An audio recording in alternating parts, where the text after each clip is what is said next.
Et à Lorient, une formation très spéciale est proposée depuis cette rentrée 2020, un bachelor sciences forensiques. L'objectif, se former pour postuler au concours de la police technique et scientifique. Entre théorie et pratique, les élèves se sont mis en situation post-attentat sous les yeux de Xavier Patrijon.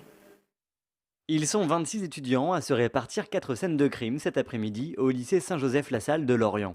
En formation sciences forensiques, ils se préparent au concours de la police technique et scientifique, notamment grâce à des ateliers en conditions. Cela commence par l'arrivée sur les lieux. Savoir déjà où on va placer notre barnum, c'est au niveau stratégique, c'est ne pas empiéter sur les potentiels indices qu'on peut trouver sur la scène et ne pas se placer trop loin, histoire de pouvoir faire des allers-retours beaucoup plus facilement. 4 scènes de crime qu'il faut appréhender en prenant toutes les précautions. C'est ça, en fait, on est en train d'établir le chemin normalement qui est emprunté par le premier intervenant, sauf que là, il n'y a pas de chemin, donc c'est à nous de l'établir.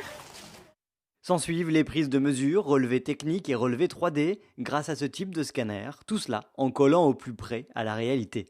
Alors ça fait 3 mois qu'on a commencé cette formation et aujourd'hui on est monté un petit peu en puissance et on fait des scènes post-attentat. On a des scènes avec des véhicules qui ont explosé, des IED, et puis des scènes où on a des échanges de coups de feu entre les forces de l'ordre et puis un terroriste. On essaye d'avoir une démarche justement qui se rapproche de plus en plus de l'actualité.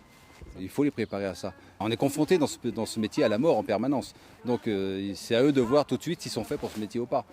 Ça c'est vraiment super, donc comme par exemple quand on sera vraiment dans le métier, etc., sur les scènes, on saura comment les aborder dès le début et savoir quoi faire, comment traiter, etc. À l'issue de cette formation d'1 an, il ne reste plus qu'à postuler au concours du ministère de l'Intérieur pour la police ou la gendarmerie.